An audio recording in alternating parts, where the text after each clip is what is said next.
बोल के लबा ज़्यादा है तेरे। आज भारत के लोकतंत्र के लिए सबसे खतरा जो उभर कर सामने आया है वो है ईवीएम। मेरे पूरे भारतवासी इस बात से बड़े ही चिंतित हैं, पर इतने भी चिंतित नहीं कि वो अपने हक अधिकार की बात कर सकें। ऐसा मैं इसलिए भी कह रहा हूँ कि आज के समय में तमाम नेता, चाहे वाराणसी हो, बुलंदशहर हो, मैनपुरी हो, अलग अलग जगहों पर ईवीएम की चोरी का आरोप लगाया जा रहा है, ईवीएम हैकिंग सिस्टम का आरोप लगाया जा रहा है। तमाम जगह वीडियो वायरल भी हो रही हैं, पकड़ी भी गई हैं, जो कि ऐसा नहीं होना चाहिए। तो सबसे बड़ी बात ये है, जब ईवीएम से इतना घोटाला होता है तो ये नेता लोग इसका विरोध क्यों नहीं करते? इस बात को समझना चाहिए पूरे भारत की आवाम को। इस समय 198 देश हैं विश्व में। 198 देशों में सिर्फ 20 जगह ईवीएम से चुनाव कराए जाते हैं। भारत, सोमालिया, मालदीव ऐसे छोटे छोटे देशों में ईवीएम का इस्तेमाल होता है, जबकि शुरू में जापान के वहाँ इसका निर्माण हुआ ईवीएम का, और उसके बाद बड़े अमेरिका, यूएस ऐसी कंट्रियाँ थी, वहाँ पर ईवीएम का इस्तेमाल हुआ। पर वहाँ के आवाम, वहाँ के नेता अपने देश के प्रति काफ़ी जागरूक थे। उन्होंने देखा कि इसमें हैकिंग सिस्टम है, उसको हैक भी कर लिया जाता है, तो इसलिए उन लोगों ने वहाँ उसको बैन कर दिया और बैलेट पेपर का इस्तेमाल किया। और भारत में जानते हुए भी अनजान बने हुए हैं। एक बामसेफ है, बामसेफ संगठन, उन्होंने इसका घोर विरोध किया ईवीएम का। उसके अलावा किसी भी अन्य पार्टी ने कोई भी पहल नहीं की। पहल की भी होगी तो थोड़ी बहुत, पर उस तरीके से नहीं। आप लोगों के पास सत्ता है, जागरूक लोग हैं, सोशल मीडिया है, धरना प्रदर्शन कर सकते हैं ईवीएम के खिलाफ कि अगर चुनाव हो तो बैलेट पेपर से हो। जितनी भी पार्टियां हैं भारत की, उन तमाम पार्टियों से मैं ये अपील करता हूं कि आप लोग के मत, आप लोग के संविधान, कॉन्स्टिट्यूशन जो पार्टी के हैं वो सब अलग हैं, पर भारत का संविधान एक ही है जिसको हम सभी लोग मानते हैं, और उसी से हमारा देश चलता है। आप सभी पार्टियां मिलकर एक मंच पे आए और बैलेट पेपर से चुनाव हो, इसके लिए चुनाव आयोग में अपनी अर्जी दायर करें, ताकि ये जब भी चुनाव आए आप लोग इसका पिटारा ईवीएम पे फोड़ते हैं। मैंने पहले भी वीडियो बना चुका हूँ इस पर, तो आप लोग आवाज़ क्यों नहीं उठाते?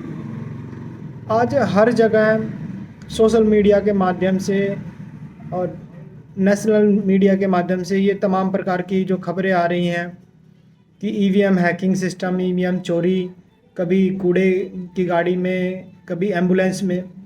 तो ऐसा होने ही क्यों दे रहे हैं आप लोग? अगर आप लोग को इतना ही है तो ईवीएम को बैन कीजिए ना। बैन करने के लिए कभी आप लोग एक मंच पे नहीं आए, तो अब प्रलाप करने का कोई फायदा नहीं। 5 राज्यों में चुनाव हो चुके हैं।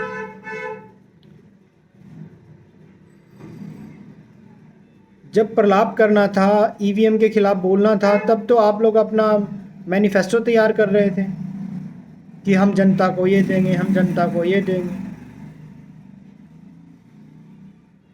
तो उससे पहले आप लोगों को सभी को बैलेट पेपर से चुनाव हो, उसके लिए मुहिम चलानी चाहिए थी। लोगों में जन जागृति, जागरूकता अभियान चलाना चाहिए था, जो कि एक लोकतंत्र को बचाने के लिए सबसे महत्वपूर्ण है। पर आप लोगों ने ऐसा नहीं किया।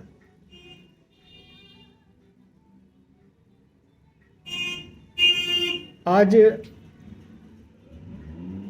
जिन 5 राज्यों में चुनाव हो चुके हैं और जो रिजल्ट आएंगे उसका जो आपको पिटारा खोलना है कि भाई ईवीएम के कारण हम लोग हार गए, तो इसमें ईवीएम का कोई दोष नहीं है, दोषी आप लोग हैं। आप लोगों को पता रहते हुए भी कि चोरी होती है, उसमें हैकिंग सिस्टम है, उसके बावजूद भी आप लोगों ने इस पर विचार नहीं किया। तमाम पार्टियों ने अपने अपने छोटे छोटे निजी मतभेदों के कारण अलग रहे। अरे किसी मुद्दे पे तो आप लोग साथ आइए। सारी पार्टियों को ये होना चाहिए, उनके लिए पहले देश होना चाहिए। आप लोगों के लिए अपना मतभेद, आपकी निजी पार्टी, आपके अपने अपने मत विचार, तो ये देश के लिए भी खतरा है। आज जो पोलिंग एग्जिट पोल जो दिखा रहे हैं, उनको क्या कहीं से भविष्यवाणी हुई है? नहीं। ये सबसे बड़े ज्योतिष हैं। कौन जीतेगा कौन हारेगा उससे पहले ही ये लोग बता देते हैं कि ये आगे निकल रहे हैं, ये पीछे निकल रहे हैं। उसके अलावा भी देश में इतनी सारी समस्याएं हैं, आप लोग उस पर बहस क्यों नहीं करते? उस पर क्यों नहीं एग्जिट पोल चलाते हैं? बेरोजगारी पर चलाइए, शिक्षा पर चलाइए, भुखमरी पर चलाइए।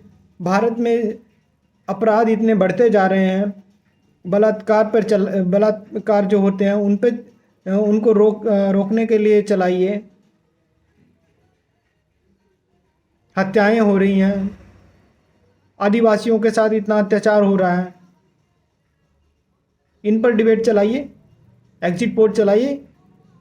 पर उस पर तो आप चलाएंगे नहीं।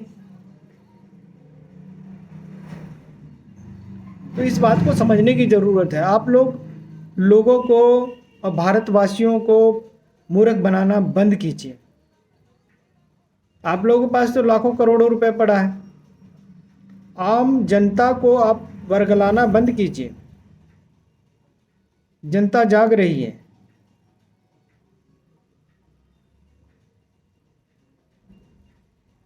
अगर आप लोगों को मेरी ये बात अच्छी लगी हो तो ये आगे तक वीडियो पहुंचाइए। अपनी प्रतिक्रिया जरूर जाहिर कीजिए।